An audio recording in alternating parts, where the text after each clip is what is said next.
డబ్బు, అనారోగ్యం, ఉద్యోగం, వ్యాపారం అప్పులతో బాధపడుతున్నారా? వెంటనే ఈ వెబినార్లో జాయిన్ అవ్వండి. హాయ్ హలో నమస్తే, welcome back to Suman TV. ప్రస్తుతం మనతో పాటు ఉన్నారు బిజినెస్ అనలిస్ట్ నందూరి రవికుమార్ గారు. సార్తో మాట్లాడదాం. నమస్తే సార్. నమస్తే సార్, ట్రంప్ ఇండియన్స్కి బంపర్ ఆఫర్ ఇస్తున్నారు. అంటే ఆ ఆఫర్స్లో మరి ఏమేమి వస్తాయి? ఐటీ ఇండస్ట్రీకి ఏమైనా ప్రాబ్లం ఉంటుందా? ఐటీ ఎంప్లాయీస్కి మరి వీటి గురించి ఒక్కసారి సార్. ఇది చాలా చక్కటి ప్రశ్న, ఎందుకంటే చాలా మందిలో ఈ ప్రశ్న ఉత్పన్నమవుతుంది. ఎందుకంటే ఆయన అక్కడ వాళ్ళని ప్రొటెక్ట్ చేసి మన వాళ్ళని నెగ్లెక్ట్ చేస్తాడా, అక్కడ వాళ్ళకి ఎక్కువ అవకాశాలు ఇచ్చి మనకి అవకాశాలు తగ్గుతాయా, ఈ విధమైన ఆలోచన ఉంది. కాబట్టి ఇది అంటే సరైన సమయం అనమాట దానికి చర్చించుకోవాలంటే. ట్రంప్ గెలవగానే ఫస్ట్ మనందరం కూడా స్టేట్మెంట్స్, ఇనిషియల్ స్టేట్మెంట్స్ చూస్తే ఆయన ఏమన్నాడంటే, Modi is my friend, my best friend, Modi and my self we have good relationship అన్నాడు. సో అది ఏంటంటే ఇండో యుఎస్ రిలేషన్షిప్స్ బైలాటరల్ ట్రేడ్కి చాలా ఉపయోగపడతాయి అన్నమాట.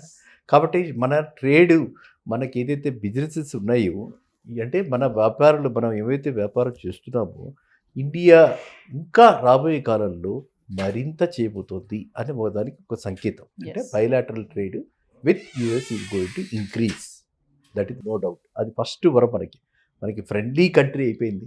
ఒక ఫ్రెండ్లీ పర్సన్ అక్కడ హెడ్ చేస్తున్నాడు.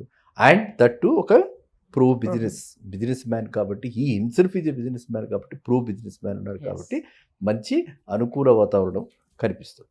రెండోది ఐటీకి, మన వాళ్ళందరికీ కూడా, మనమంతా కూడా ఇండియా అంటే ఇండియన్ టాలెంట్ ఈజ్ ఐటీ. అందరూ ఇన్ఫర్మేషన్ టెక్నాలజీ అంటే నేను ఇండియన్ టాలెంట్ అంట. ఓకేనా? ఎందుకంటే మన దగ్గర ఉన్నంత ఐటీ ప్రొఫెషన్స్, మన దగ్గర ఉన్నంత స్కిల్డ్ ప్రొఫెషన్స్ ఎక్కడ ఏ దేశంలోనూ లేరు. గ్లోబల్గా వీఆర్ ది పీపుల్ అనమాట. అంటే మనము అంతమందికి, మనము ఒక టాలెంట్, మన దగ్గర అంత ట్రెజరీ ఉంది, రిచ్ ట్రెజరీ ఉంది, మన దగ్గర గర్వపడాల్సినటువంటి విషయం ఉంది.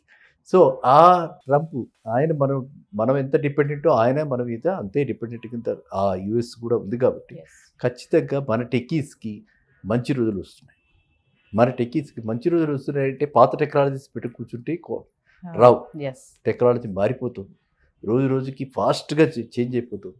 రోజు రోజుకి మనందరికీ తెలుసు, ఒక రెవల్యూషన్ దీనిలో ఆర్టిఫిషియల్ ఇంటెలిజెన్స్ అనేది ఒక రెవల్యూషన్ మార్పులు తీసుకొస్తుంది. సో ఏ రోజు ఎలాంటి మార్పులు వస్తున్నాయి, అలాంటి ఉద్యోగాలు పోతాయి, అలాంటివి కాదు. ఆ ఆందోళన చెందకుండా మనకున్న టాలెంట్ని ఇంకా యాడ్ ఆన్ చేసుకుంటూ వెళ్ళాలి, కొత్తవన్నీ చదువుకుంటూ వెళ్ళాలి. ఇప్పుడు మనం చూస్తున్నాం కదా టెక్నాలజీ ఎంత మారిపోతుందో. సో వీళ్ళు కూడా మారుతున్న టెక్నాలజీకి అనుగుణంగా వీళ్ళు కూడా అప్గ్రేడ్ అవ్వాలి. అప్గ్రేడ్ అయితే వాళ్ళందరికీ మంచి అవకాశం. తర్వాత రీసెంట్గా ఐ థింక్ మీరు న్యూస్లో చూస్తుంటారు, ఒక 3-4 రోజుల క్రితం మనం first time India we have supplied defence equipment, exporting defence equipment. మనం ఇంత గౌరవించదగ్గ విషయం. ఇంతకు ముందరంతా మనము వేరే వాళ్ళకి తెప్పించుకుని మనం ఇంపోర్ట్ చేసుకుని అవి మనం వాడుకునేవాళ్ళం. అలాంటిది ఈ రోజున మనం ఒక స్థాయికి, ఏ స్థాయికి ఎదిగామంటే, అంటే అది మేక్ ఇన్ ఇండియా మన పిఎం గారికి మనం ఇవ్వచ్చు, క్రెడిట్ ఇవ్వచ్చు. ఆర్ ఈయన మోడీ గారు వచ్చిన తర్వాత అందరిలో కూడా ఒక రకమైనటువంటి ఉత్సుకత ఏర్పడి, ఎట్లా అయినా మనంగా మనం ఏదైనా చేయాలి అని ప్రతి వాళ్ళు కూడా ఒక స్టార్టప్ ఎన్విరాన్మెంట్ వచ్చింది ఇండియాలో. ఓకేనా? సో ఈ స్టార్టప్ ఎన్విరాన్మెంట్లో ఇలాంటిది ఒకళ్ళు ఇన్వెంట్ చేసి ఈ విధంగా మనం ఎక్స్పోర్ట్ చేయగలిగాం. కాబట్టి మనకి ఫ్యూచర్లో అలాంటి ఆర్డర్స్ రావడానికి ఎక్కువ అవకాశం. ఇది మూడోది. ఇంకా నాలుగోది మనం ఎలాగా అనుకుంటాం, స్టార్టప్ అంటే ప్రతి వాళ్ళు ఏమనుకుంటున్నారు, only in information technology, only in computer related. నా ఉద్దేశంలో స్టార్టప్ అంటే it is not just only ఇవే కాదు, it can be anything, right from your garments, textiles, వీటికన్నిటికీ ఎంతో ఆదరణ ఉంది ఇప్పుడు అక్కడ. మన దగ్గర కంటే యుఎస్లో ఇండియన్ టెక్స్టైల్స్కి, అంటే ఇండియన్ టెక్స్టైల్స్ అంటే ట్రెడిషనల్ టెక్స్టైల్స్కి, మన హ్యాండ్మేడ్ గార్మెంట్స్కి, మన హ్యాండ్లూమ్ క్లాత్స్కి, మనం ఇవి రెండు ఎంత బాగా, అంటే మనకి ఇంక్లూడింగ్ ఈవెన్ టేబుల్ క్లాత్ కూడా వీ విల్ ఫైండ్. లేసెస్ అంటారు, మీకు తెలుసా? అల్లక లేసెస్ ఇక్కడ మీకు కనిపించుంటుంది. అలాగే jute bags, I think you have done a video on that. So ఇలాంటి జూట్ బ్యాగ్స్కి, వీటన్నిటికీ కూడా అక్కడ ఉన్న ఆదరణ, అంటే ఈకో ఫ్రెండ్లీ ఐటమ్స్కి అక్కడ ఉన్న ఆదరణ, నా ఉద్దేశంలో ఇండియా కంటే అక్కడ ఎక్కువ ఆదరణ. అక్కడ వాళ్ళు వాల్యూ చేస్తారు. వాళ్ళు అక్కడ ఆ వాల్యూ ఫర్ మనీ కాన్సెప్ట్లు ఏంటంటే, వాళ్ళు ఇవి కూడా చూస్తారు, సొసైటీలకి బెనిఫిట్ ఏమిటి, ఉమ్, ఇది ఈకో ఫ్రెండ్లీనా అని చెప్పి చూసి ఆ ఈకో ఫ్రెండ్లీ ప్రోడక్ట్స్కి ఇక్కడ ఎక్కువ అలాంటి ఆదరణ ఉంది కాబట్టి ట్రంప్ ఈ పర్టికులర్ దీనిలో కూడా మనకి ఎక్స్పోర్ట్స్కి ఈ స్టార్టప్స్ చాలా లేటెస్ట్గా మనం చూస్తున్నాం, ఎన్నో రకరకాల ఐడియాస్ తోటి ఉమెన్ ఎంటర్ప్రినర్స్ మరీ ఇన్ పర్టికులర్ yes. చాలా మంది చూస్తున్నాం కదా, ఉమెన్ ఎంటర్ప్రినర్స్ వచ్చి కొత్త కొత్తవి పెట్టడం, వాటన్నిటికీ కాటేజ్ ఇండస్ట్రీస్కి వీటన్నిటికీ కూడా అక్కడ ఆదరణ ఉంటుంది కాబట్టి మనకి రాబోయే కాలంలో ఇది ఒక ట్రంప్, మీరు వరం అన్నారు కదా, వరం కాదు, వరాల జల్లు, జల్లు వర్షం అనమాట. yes. అలాంటి వర్షం కురిపించేటువంటి అవకాశం ఉంది. yes. ఓన్లీ థింగ్ ఏంటంటే మనం ఒక 3-4 monthsలో మనకి ఆయన టేక్ ఓవర్ చేసిన తర్వాత 3-4 monthsలో మొత్తం స్ట్రీమ్ లైన్ అయిపోయిన తర్వాత ఈ ఎక్స్పోర్ట్స్ అన్నీ కూడా yes. సులభం అయిపోతాయి, Hmm. అంటే హ్యాజిల్ ఫ్రీ అయిపోతాయి. yes. ఈ నన్ను ఏవైతే ఉన్నాయో అంతా కూడా హ్యాజిల్ ఫ్రీ అయిపోయి మనం హ్యాపీగా మనము చేసుకోవడానికి, ఎక్స్పోర్ట్ చేసుకోవడానికి మంచి అవకాశం. yes. ఎందుకంటే మనకి ఉన్న అడ్వాంటేజ్ ఏంటంటే మనకి ఇక్కడ రూరల్ ఏరియాస్లో చాలామంది టాలెంటెడ్ పీపుల్ ఉన్నారు. ఉమ్, మనకి డెమోగ్రఫిక్ అడ్వాంటేజ్ ఉంది. మన యూత్ బిట్వీన్ 21 to 40 మధ్యన ఉన్నవాళ్ళు ఈ 60% ఉన్నారు పాపులేషన్లో. yes. సో అందులో మళ్ళీ అన్ఎంప్లాయ్మెంట్ వాళ్ళు ఉన్నారు. వీళ్ళందరికీ కూడా ఎంప్లాయ్మెంట్ క్రియేట్ చేయొచ్చు. వీళ్ళందరికీ ఎంప్లాయ్మెంట్ క్రియేట్ చేస్తూ వీళ్ళందరికీ ఒక మనం ఏమంటామంటే దాన్ని ట్రేడింగ్ ప్లాట్ఫామ్ లాగా yes. వీళ్ళందరికీ ఒక market place, exports market place create చేసే అవకాశం ఉంది. కాబట్టి నా డెఫినెట్గా ప్రొయాక్టివ్గా మన గవర్నమెంట్ కూడా, నేను ఏంటంటే స్టేట్ లెవెల్లో తెలంగాణ గవర్నమెంట్ కానీ, నేషనల్ లెవెల్లో మోడీ గారు కానీ, వీళ్ళు కూడా చక్కటి ఈ అవకాశాన్ని వాడుకుని మనకి బిజినెస్ టైప్స్ పెంచి yes. మన పిల్లలందరికీ కూడా మన జాబ్స్, మనం ఇక్కడ గవర్నమెంట్ జాబ్స్ మనం క్రియేట్ చేయలేము, అవసరం కూడా లేదు, అన్ని జాబ్స్ క్రియేట్ చేయలేము, రెవెన్యూ డెఫిసిట్ ప్రాబ్లం వచ్చేస్తుంది మనకి. కాబట్టి ఏ ఏరియాస్లో వీళ్ళందరినీ పెట్టి మనం ఎలా తీసుకెళ్ళచ్చు, ఎలా ముందుకు తీసుకెళ్ళచ్చు, వీళ్ళ ప్రోడక్ట్స్ అన్నిటి ఎలాగ మార్కెటింగ్ ఛానల్స్ మనం క్రియేట్ చేయొచ్చు, ఇది మనము అవేర్నెస్ తీసుకురావాలి. yes. అర్థమైందా? మీరు ఈ ప్రశ్న అనేది చాలా ఆనందపడుతున్నారు, ఎందుకంటే ఈ మీడియం ద్వారా, ఉమ్, మన ఈ ఛానల్ ద్వారా మనం ఎంతమందికి తెలియపరుస్తున్నాం, బాబు ఇదివరకు అట్లా కాదు, ఇప్పుడు మనకి ఎంత అవకాశాలు మెరుగ్గా ఉన్నాయి. Yes. కాబట్టి ఈ టెక్నాలజీ చాలా సింపుల్ టెక్నాలజీస్, ఇవన్నీ లేస్ మేకింగ్ కానీ లేకపోతే ఏదైనా any art for that matter, కొంచెం దాని మీద మనము ప్లాన్ చేసుకుంటే చాలు. yes. ఈవెన్ నేను నిన్న మొన్న ఒక ఆర్టికల్ చదివాను, ఉమ్, చాలా ఫన్నీగా ఉంటుంది మీకు. స్టఫ్ టాయ్స్ విన్నారా? బొమ్మలు, okay. బొమ్మలు stuff toys, they are all eco friendly. అంటే ఆ చిన్నపిల్లాడు ఎవరైనా దాన్ని పెట్టేసుకున్నా కూడా ఏమీ కాదు. నాట్ దీస్ ప్లాస్టిక్ టాయ్స్, మనకి ప్లాస్టిక్ టాయ్స్ Yeah. చూస్తుంటాం రోడ్ల మీద ఇక్కడక్కడ, ఈ కర్లీలాలా అనేవి ఇలాంటివి. అవి కాకుండా స్టఫ్ టాయ్స్ వస్తున్నాయి బేబీస్కి ఆడుకోవడానికి. ఆ స్టఫ్ టాయ్స్ పెట్టుకుంటే ఎలాంటి ఎలర్జీస్ కానీ, yes. ఆస్తమాలు ఇవి, అది పడుకున్నది బేబీ అని చెప్పాను కానీ ఉండదు. దానికి మంచి మార్కెట్ ఉంది యూఎస్లో. ఉమ్, అది చాలామంది చేసుకోవచ్చు, ఇండియాలోనే చేసుకోవచ్చు. yes. దానికి పెద్ద టాలెంట్ కూడా అక్కర్లా, ఈజీగా చేసుకోవచ్చు. అలా స్టఫ్ టాయ్స్కి అలా రకరకాలైనటువంటి ఎవెన్యూస్, Hmm. ఎన్ని ఎవెన్యూస్ ఉన్నాయో అన్ని ఎవెన్యూస్ని కూడా మనం దాని అడ్వాంటేజ్ తీసుకుని ఇక్కడ మన గవర్నమెంట్ అలాంటి పాలసీస్ ఫార్ములేట్ చేసి వీలైనంత వరకు వీళ్ళకి కొంచెం సబ్సిడీ, అవసరమైతే సబ్సిడీ కూడా ఇచ్చి కాంపిటేటివ్గా ఇంటర్నేషనల్ మార్కెట్లో తయారు చేసి పెడితే yes. మనకి ఫస్ట్ మూవర్ అడ్వాంటేజ్ వస్తే మనమే ఫస్ట్ ఉంటాం.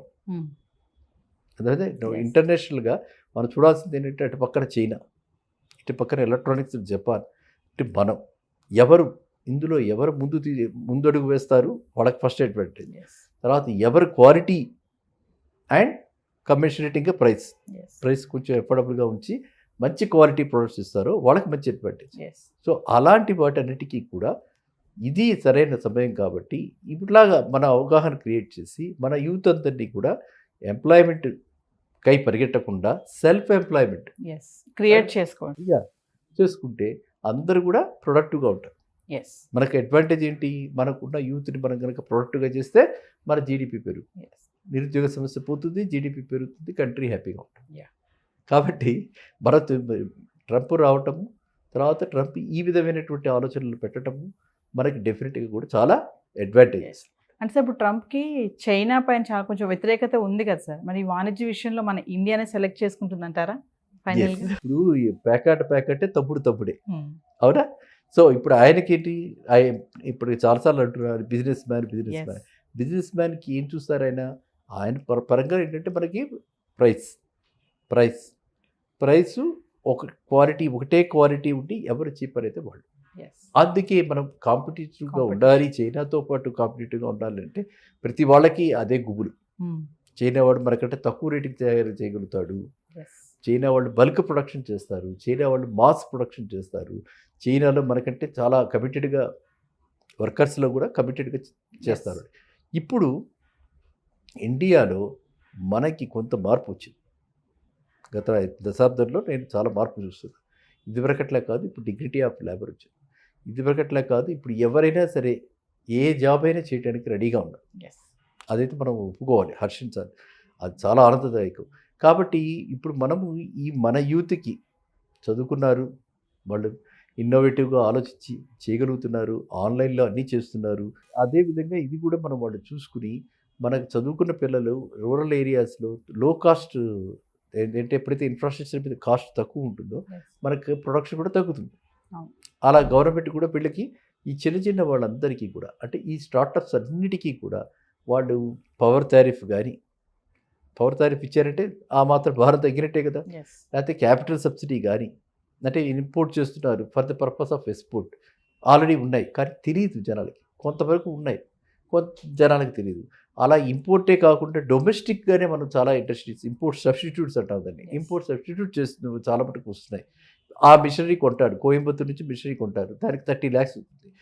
యూత్ వాడు దేనికి పెడుతున్నారు, అంటే మ్యానుఫ్యాక్చరింగ్ చేయడానికి పెడుతున్నారు, ఎంప్లాయ్మెంట్ జనరేట్ చేయడానికి పెడుతున్నారు. కాబట్టి ఒక ఇంటిగ్రేటెడ్గా ఒక డాక్యుమెంట్ తయారు చేసి బోత్ స్టేట్ లెవెల్లో మన రేవంత్ రెడ్డి గారు కానీ, అక్కడ ప్రధానమంత్రి గారు కానీ, అక్కడ నేషనల్ లెవెల్లో అయినా సరే మనం చేసి మన పిల్లలందరికీ గనక ఈ విధమైనటువంటి అంటే వయబిలిటీ వచ్చేలా చేస్తే ఆటోమేటిక్గా కాస్ట్ పడిపోతుంది కదా. 100 రూపాయలకి కాస్ట్ ఆఫ్ ప్రొడక్షన్ అయ్యేది ఈ విధమైన సబ్సిడీలు ఇస్తే 70 రూపీస్కే వస్తుంది. ఓకే, ఆ 70 రూపీస్కి వచ్చిన ప్రోడక్ట్ అక్కడ పంపిస్తే మనం కాంపిటేటివ్గా ఉంటాం. సో కాబట్టి ఇప్పుడు ఏంటంటే ఇక్కడ పెద్ద ఛాలెంజ్. ఈ ఛాలెంజ్లో అందరం పాలు పంచుకోవాలి. ఇది గవర్నమెంట్ సైలెంట్గా కూర్చుంటే జరిగేది కాదు. అట్లా అని చెప్పి ఇండివిజువల్ ఎంటర్ప్రినర్స్ కూడా వాళ్ళు ఏం చేస్తాం మనం ఏం చేయలేమని నిర్లిప్తతో ఉంటే అది జరిగేది కాదు. కాబట్టి అందరూ దీనిలో పాలు పంచుకోవాలి. అందరూ దీనికి అవసరమైన పాలసీ గైడ్లైన్స్ తయారు చేసి ఒక ప్రణాళిక రూపొందిస్తే ఖచ్చితంగా మనం చైనాతోటి కాంపీట్ చేయగలుగుతాం. మనం ఏ విధంగా కూడా చైనా కంటే నేనైతే ఒప్పుకోను, మనం ఏ విధంగా కూడా వెనకపడి లేము. మన యూత్ వాళ్ళకంటే కూడా మోర్ టాలెంటెడ్. ఓన్లీ థింగ్ ఏంటంటే వాళ్ళని ఛానల్ చేసేవాళ్ళు, అంటే ఒక డైరెక్షన్లో తీసుకెళ్లేవాళ్ళు, ఒక గైడ్లైన్స్ ఇచ్చేవాళ్ళు, మార్గదర్శకులు.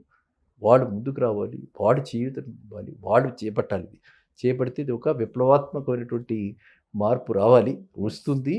అండ్ ఖచ్చితంగా మనం ఈ అడ్వాంటేజ్ తీసుకుంటామని నేనైతే ఆశిస్తున్నాను. ఖచ్చితంగా మన యూత్కి మంచి అవకాశాలు, మంచి అవెన్యూస్ రాబోయే కాలంలో, అంటే కొత్త ఏరియాస్లో మన ఇప్పటిదాకా అంటే హిదర్టు మనకి అన్నీ కూడా ఆ ట్రెడిషనల్ వాటిల్లో ఉన్నాం. ఇప్పుడు కొత్త ఏరియాస్, ఇన్నోవేటివ్ ఏరియాస్లో మనం ఎక్కడికి వెళ్ళినా సరే చూస్తే అక్కడ మనకి ఇవన్నీ కనిపిస్తున్నాయి. వాళ్ళకి ఆదరణ ఉంది. ఇక్కడికంటే కూడా మనకి చేనేతకి అక్కడ ఆదరణ ఎక్కువ ఉంది, ఇక్కడ చేనేతకి తక్కువ ఆదరణ. ఈ రేట్ భరించలేమంటారు, ఇక్కడ పవర్ లూమ్ పైన తీసుకుంటారు. వాళ్ళ క్వాలిటీ కేసు చూసి చేనేత అయితే 10 ఏళ్ళు ఉంటుంది, మనం ఉతికిన కొద్దీ షైన్ వస్తుంది. ఇట్లాంటివన్నీ కూడా వాళ్ళు ఆ సాఫ్ట్నెస్ని ఆ ఫీల్ అవుతారు. అందువల్ల వాళ్ళు అంటే డబ్బు కంటే కూడా ఎక్కువ వాళ్ళు చూసేది కన్వీనియన్స్, డబ్బు కంటే ఎక్కువ చూసేది వాళ్ళు దాని యొక్క నాణ్యత. అదే కాబట్టి డెఫినెట్గా మన యూత్ కాంపీట్ చేస్తారు. మీరన్న చైనా వాళ్ళకి ఖచ్చితంగా మనం పోటీదారులు అవుతాం. పోటీలో మనమే విజయవంతులు అవుతాం. అది నమస్కారం.